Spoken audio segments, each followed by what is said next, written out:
Lui, il a créé l'homme, il a créé la femme. Il les a mis dans un jardin. Pourquoi il a créé le serpent? Pourquoi il a créé le fruit? Pourquoi il a créé le fruit qu'ils ne doivent pas manger? Alors qu'il sait que les deux là vont manger le fruit. Il sait tout à l'avance. Pourquoi il a fait ça?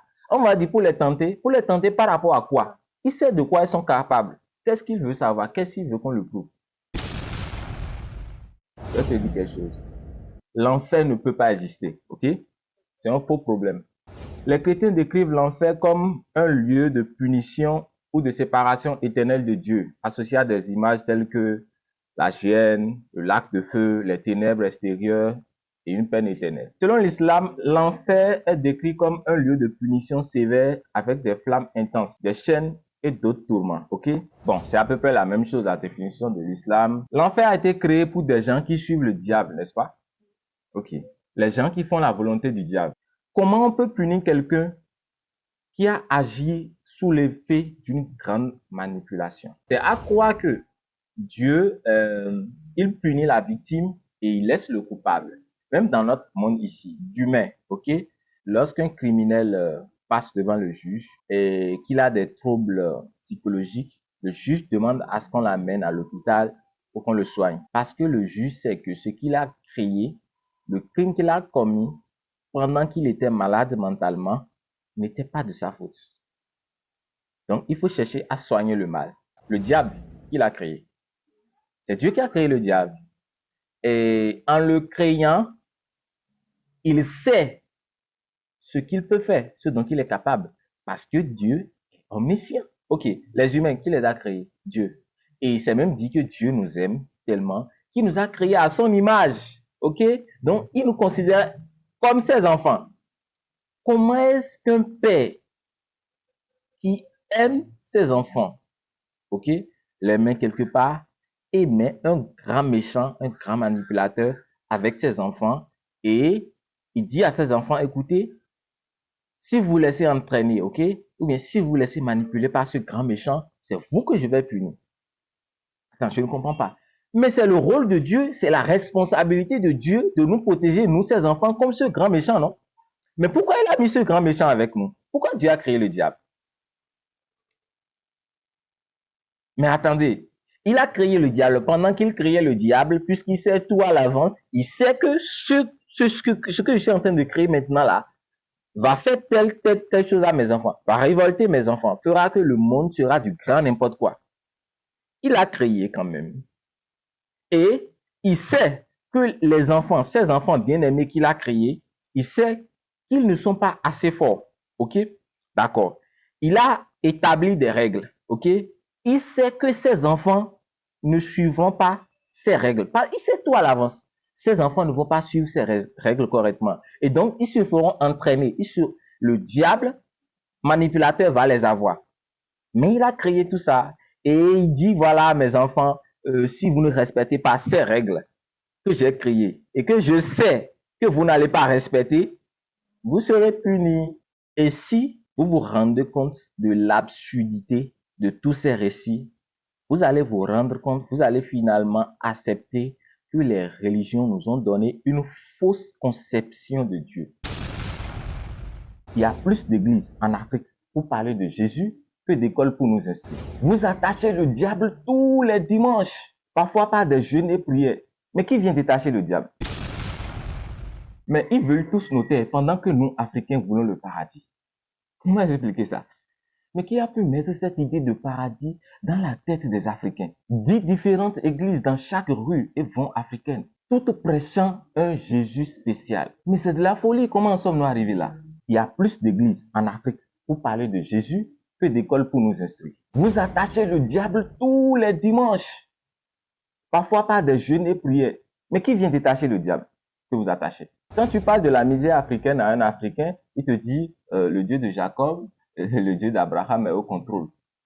Mais comment ça, il est au contrôle? Pendant plus de 500 ans, ce Dieu de Jacob n'a rien fait pour l'Afrique. Et vous l'espérez toujours. Mais vous êtes un Dieu qui a la possibilité d'empêcher un truc. Laisse le truc nous attaquer et ensuite attend qu'on le supplie pour chasser ce truc. Mais il a un complexe de supériorité, ce Dieu. Oh Jésus, pardonne-moi. Je sais Je sais que j'ai péché. C'est faux. Tu n'as pas péché. Et tu ne dois rien à ce Jésus. Ce n'est pas ton ancêtre. Il est mort pour les siens. On te fait croire que tu as péché et qu'il te faut Jésus pour aller bien. C'est de l'escroquerie intellectuelle. D'ailleurs, Jésus, qui est Dieu, a été sacrifié sur la croix pour Dieu. C'est quoi ça? Il n'avait qu'à nous créer parfaits. S'il voulait qu'on soit parfait, il n'avait qu'à nous créer parfaits. Ce n'est pas de notre faute. Dieu aurait besoin d'un sacrifice pour prendre soin de sa créature. Mais c'est quel Dieu ça qui n'a qu'une relation de sacrifice, pardon, lamentation avec ses créatures? Allume ton cerveau, mon frère. Allume ton cerveau. Tu en auras besoin. Satan n'a jamais commis de meurtre dans la Bible. Vous êtes choqués? Vous n'êtes pas d'accord? Amenez-moi des preuves. Amenez-moi des preuves de meurtre et de tuerie du diable. Est-ce qu'on n'est pas en train de suivre la mauvaise personne? Satan n'a jamais commis de meurtre dans la Bible. Vous êtes choqués? Vous n'êtes pas d'accord? Amenez-moi des preuves. Ok? Amenez-moi des preuves de meurtre et de tuerie du diable. Il n'y a que des accusations contre le mec. Zéro meurtre. Zéro meurtre. Par contre, on ne peut pas donner un chiffre exact des meurtres et tueries de Yahvé dans la Bible. Des centaines de milliers. Et il fit engloutir tout un peuple dans la mer.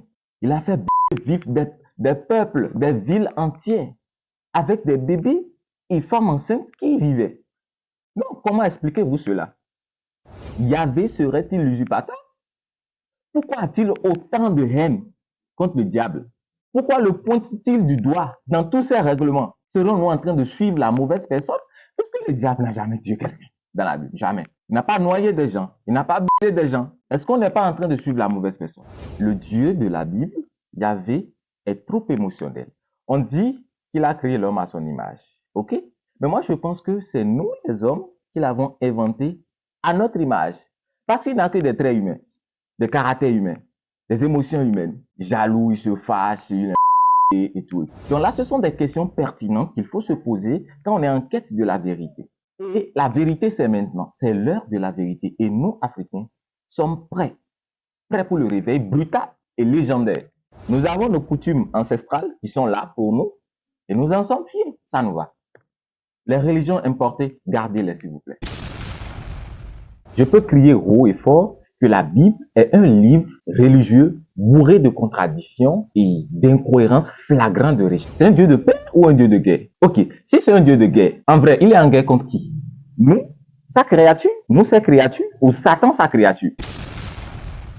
Aujourd'hui, je peux crier haut et fort que la Bible est un livre religieux bourré de contradictions et d'incohérences flagrantes de récits. Et vous le savez. Mais puisque vous êtes déjà endoctriné, puisque vous avez déjà subi le lavage de cerveau qui ne date pas de votre époque, vous ne faites plus attention à la logique. Ok? Tout est devenu spirituel et contrôlé par le Saint-Esprit. Mais c'est de l'aliénation. Genèse 1.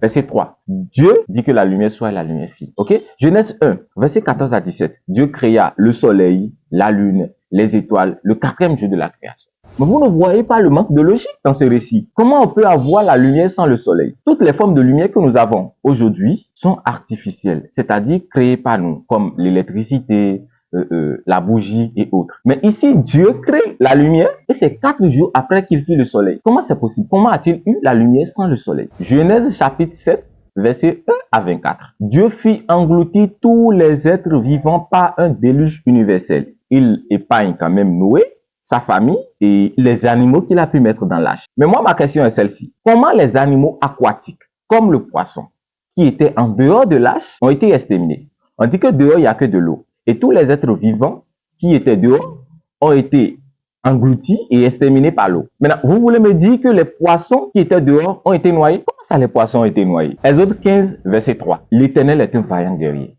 Ok, d'accord. Romains 15, verset 33. Que le Dieu de la paix soit avec vous. Finalement, c'est un Dieu de paix ou un Dieu de guerre? Ok, si c'est un Dieu de guerre, en vrai, il est en guerre contre qui? Nous, sa créature? Nous, ses créatures? Ou Satan, sa créature? S'il va en guerre, c'est contre quel peuple? Le peuple qu'il a créé lui-même? Mais si c'est vraiment qu'il va en guerre, il va en guerre. Est-ce que ce serait vraiment une guerre ou un massacre? Vous vous rendez compte là que ces écrits ne peuvent pas être la parole de Dieu. Le Dieu de la Bible ne nous a jamais laissé le libre choix de faire ce qu'on veut ou pas. Quel genre de père attend que ses enfants se mettent à genoux tous les jours pour lui demander à manger avant d'accomplir son devoir de père? Ne venez plus me dire que Dieu, Yahvé, nous a laissé le libre arbitre. Le Dieu de la Bible ne nous a jamais laissé le libre choix de faire ce qu'on veut ou pas. Quelqu'un qui vient chez toi et brandit un pistolet sur ta tête et te dit, si tu veux vivre, file-moi ton portefeuille ou je te loge une balle dans la tête. Mais dans tous les cas, tu es libre, je te laisse le choix. D'abord, cette personne vous a laissé deux choix qui ne sont pas les vôtres. Et si vous, votre choix est de vivre et de garder votre portefeuille, est-ce que cette personne vous laissera faire ce choix? C'est pareil pour Yahvé. Si Yahvé nous avait laissé le choix, le libre arbitre, on pouvait faire ce qu'on voulait sans aller en enfer, sans risquer l'enfer. Mais quelqu'un qui te dit qu'il va te brûler vif si tu ne fais pas ce qu'il veut, et tu continues de croire, de penser qu'il t'a laissé le libre arbitre, tu dois avoir un problème là-dedans. Mais c'est quel genre de père qui menace de mort ses enfants? Quel genre de père attend que ses enfants se mettent à genoux tous les jours pour lui demander à manger avant d'accomplir son devoir de père? Mais il est super complexé, ce papa. Mais c'est son rôle, c'est sa responsabilité de prendre soin de ses enfants. Donc, on n'aurait pas besoin d'aller tous les dimanches lui rendre grâce ou d'aller lui demander des grâces et bénédictions. Il est censé savoir tout ce dont on a besoin puisqu'il sait tout. Donc, arrêtez de mettre tout votre espoir en Yahvé. Les pouvoirs de Dieu sont dispersés dans ses créatures. Si vous avez soif, même si Dieu descend, il va vous donner de l'eau pour étancher votre soif. Parce que c'est à l'eau qu'il a donné le pouvoir d'étancher la soif. Les pouvoirs du Créateur sont dispersés dans ses créatures. Nous sommes tous les enfants de Dieu, n'est-ce pas? Nous sommes tous les enfants de Dieu. Mais pourquoi choisit-il des personnes qu'il appelle prophètes pour venir nous annoncer sa parole? Il n'avait qu'à nous parler directement dans la tête. Et son fils Jésus, il a donné un sacrifice à qui? Si Dieu est omniprésent, pourquoi nous envoie-t-il des prophètes pour le représenter sur la terre? C'est-à-dire, quelqu'un qui est présent partout au même moment, mais qui a des représentants. Comment c'est logique? Nous sommes tous les enfants de Dieu, n'est-ce pas? Nous sommes tous les enfants de Dieu. Mais pourquoi choisit-il des personnes qu'il appelle prophètes pour venir nous annoncer sa parole? Il n'avait qu'à nous parler directement dans la tête, puisqu'il est tout puissant. Il est tout puissant, il nous parle directement dans la tête. Pourquoi il ne prend pas nos semblables? Donc, pourquoi utiliser un moyen de communication aussi inefficace que nous remettons tous en cause? Il a pu créer le premier homme, Adam, sans avoir besoin des entrailles d'une femme. Mais pourquoi, autour de son fils Jésus, il a eu besoin du corps d'une femme, une vierge en plus? Pourtant, il y avait des veuves sans enfants dans la même ville. Il y avait des femmes stériles. Il a engrossé la fiancée du jeune Joseph qui n'avait pas son mot à dire. Et son fils Jésus, il a donné un sacrifice à qui? On fait un sacrifice à une entité spécifique pour un travail spécifique. Bon, Dieu, Yahvé, il a sacrifié Jésus, son fils, à quelle entité? Ne me dites pas que c'est à lui-même, puisque ça n'aurait pas de sens. Et si c'était à une autre entité, alors cela voudrait dire que Dieu, Yahvé, n'est pas tout puissant. Il n'a pas toute la puissance possible. Il a besoin d'une autre entité. Alors, nous devons nous poser les bonnes questions, les vraies questions. Et ne venez pas me dire que je n'ai pas le Saint-Esprit. Si avoir le Saint-Esprit, c'est ne pas être en mesure de se poser les bonnes questions, ne pas être en mesure de réfléchir correctement, alors j'en veux pas de ce Saint-Esprit. Au terme. Si la pomme mangée par Ève comporte le mal, et que c'est Dieu qui a créé la pomme et l'a mise dans le jardin, c'est que c'est Dieu qui a créé le mal. Jésus n'a sauvé personne. Le problème pour lequel il est venu sur terre a été causé par son Père. C'est son daron qui nous a tous mis dans le pétrin. Jésus n'a sauvé personne. Le problème pour lequel il est venu sur terre a été causé par son Père. C'est son daron qui nous a tous mis dans le pétrin. Yahvé pouvait stopper tout le mal du monde en tuant Lucifer dès sa trahison dans le rang des anges. Et pourquoi il a attendu que le mal prenne possession de la terre? Et puis, il envoie son fils se sacrifier à lui-même pour sauver le monde qu'il a laissé lui-même couler. Même Hollywood ferait mieux. Le fruit défendu dans le jardin d'Éden, c'était quoi en vrai? Un fruit qui comporte le mal, mais qui a été créé par Yahvé, un Dieu pur et parfait. C'était quoi l'objectif de ce fruit-là? Genre pour décorer le jardin d'Éden en mode guirlande du mal? Si la pomme mangée par Ève comporte le mal et que c'est Dieu qui a créé la pomme et l'a mise dans le jardin, c'est que c'est Dieu qui a créé le mal. Simple déduction. Comment le mal a pu prendre possession de Lucifer, qui est une créature parfaite de Dieu? Comment les idées de trahison sont entrées dans la tête de Lucifer? C'est fou comment les gens n'utilisent pas leur cerveau pour analyser ces histoires. Vous avez peur de l'enfer, mais vous adorez le créateur de l'enfer. Comment un Dieu a pu avoir l'idée de créer un lieu de tourment et de châtiment aussi sauvage? Il a été inspiré par le diable, c'est ça? Donc, ça veut dire que cette idée, cette sauvagerie était enfouie quelque part dans sa tête. Et ceux qui viennent me répondre avec des versets bibliques, vous pensez que je n'ai pas assez à la Bible, c'est ça? Ou que je n'utilise pas la Bible, que je ne lis pas la Bible avant de commencer mes raisonnements. Ok. Si vous êtes quelqu'un d'émotif, ok, ne suivez pas cette vidéo, ça va vous choquer. Ne vous embrouillez plus à penser que celui qui a commis autant de meurtres est amour et misère machin. Le Dieu de la Bible, Yahvé, est le plus grand meurtrier et génocidaire de tous les temps que la terre a connu. Il a à lui seul commis plus de meurtres, il a à lui seul tué plus d'humains que tous les meurtriers et assassins de ce monde réunis. Ne me parlez pas de sa miséricorde. Il n'en a pas et il n'est pas miséricordieux. Je vous l'ai déjà expliqué avec des versets bibliques à l'appui dans des vidéos précédentes. Ne vous embrouillez plus à penser que celui qui a commis autant de meurtres est amour et miséricorde machin. Donc, qu'est-ce que vous appelez miséricorde? N'a-t-il pas commandité l'assassinat des enfants et nourrissons amalécites et les nouveaux-nés de Sodome et Gomorrhe qu'il a fait? Il s'est même fâché quand Saul n'a pas pu éliminer tous les habitants d'Amalek. Alors, de quel amour vous me parlez? Vous me parlez de quelle miséricorde là? Donc, quand vous me dites que je suis à l'image de ce mec, moi, je me sens insulté. Je me sens insulté. Quelqu'un qui a vécu tout seul dans le noir avant de créer le monde, comment voulez-vous qu'il soit sociable? Pour ceux qui attendent l'arrivée de Jésus dans sa gloire, détendez-vous, il ne viendra pas. Ok?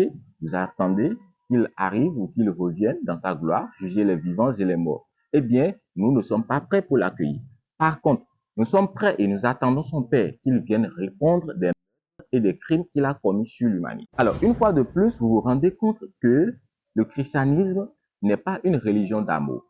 Regardez bien dans votre vie, vous verrez que la plupart des personnes qui vous ont le plus fait de mal dans votre vie sont des soi-disant fils de Yahvé. Ils viendront répondre que je n'ai pas le Saint-Esprit ou que je suis possédé par un démon.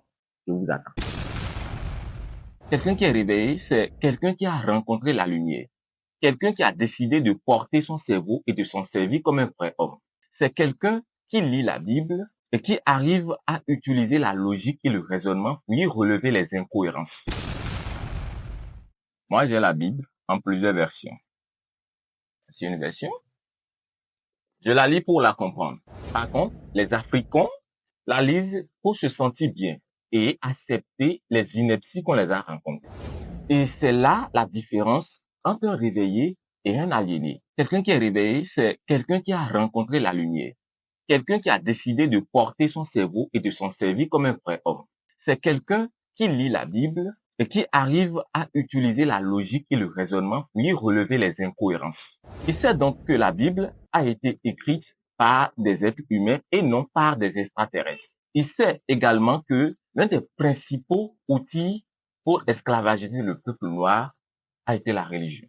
Par contre, un aliéné, c'est quelqu'un qui a choisi de laisser son cerveau et de suivre les instructions du pasteur possédé par la noirceur de Jésus et de son papa Yahvé. Quelqu'un qui décide de quitter son mari parce que le pasteur estime qu'il est impur. Donc, c'est un descendant d'esclaves poursuivi par la malédiction esclavagiste qui pense que la Bible ou le Coran ont été écrits par Dieu lui-même et qu'il faut les lire pas pour comprendre, mais pour accepter tout ce qui a été dit dedans. C'est une maladie dont le traitement prend beaucoup plus de temps que vous le pensez. Et nous allons y arriver. Nous allons libérer et désaliéner nos frères en leur prêchant notre culture jusqu'à la moelle des os. Nous, Kémites, c'est-à-dire vrais Africains, allons désintoxiquer et libérer nos frères enchaînés par des versets bibliques. Ils ont pris plus de 500 ans pour faire le taf. Nous allons tout casser et réveiller brutalement nos frères. Les évangiles ne sont pas la parole de Dieu et ceux qui les ont écrits ne sont même pas des témoins oculaires de ce qu'ils ont raconté. Le Jacob 3, verset 80 que vous me citez là, vous savez qui l'a écrit? comment il a écrit et pourquoi il a écrit.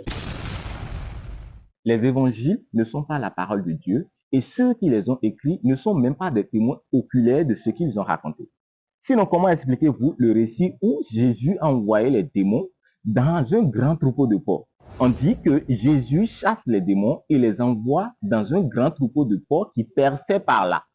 Mais un troupeau de porcs dans un pays juif, comment c'est possible? C'est comme si vous me dites que vous avez visité un troupeau de porcs en Arabie Saoudite pendant vos vacances. Mais c'est impossible. Et Matthieu dit que cette scène se déroule à Gadara, pendant que Marc et Luc disent que c'est à Gerasa. Et ce n'est pas fini. Ils disent que Jésus a navigué pour entrer dans ces villes et que ces villes sont au bord de la mer. Mais c'est complètement faux. Gadara n'est pas au bord de la mer et Gerasa non plus. Donc, c'est clair que ces auteurs ne sont ni palestiniens, ni hébreux, ni araméens. Et vous vous accrochez à ces textes pour raisonner. Genre, votre cerveau ne peut pas raisonner tout seul. Et quand quelqu'un arrive à raisonner tout seul sans la Bible, un vendu, un perdu viendra dire Luc 1, verset machin, ou Suzanne 3, verset 0, a dit. Mais c'est quel degré de folie ça? Le Jacob 3, verset 80 que vous me citez là. Vous savez qui l'a écrit, comment il a écrit et pourquoi il a écrit? Il faisait réciter ces trucs-là à nos grands-parents avec chicotte et chaîne au cou. Maintenant que toi, tu as l'opportunité d'utiliser ton cerveau, au lieu de te concentrer, tu viens me dire Luc 3, verset 86 ou verset 1000. La Bible, c'est ton cerveau? Est-ce que la Bible, c'est ton cerveau? Ah, ok, c'est la parole de Dieu. D'accord, c'est la parole de Dieu. Dieu ne peut-il pas nous parler directement dans la tête? Est-ce que Dieu ne peut pas nous parler directement dans la tête? Il est obligé de prendre part celui qui nous a utilisés ou ceux qui nous ont utilisés comme esclaves pendant plus de 500 ans pour nous annoncer sa parole. Ok, le fou.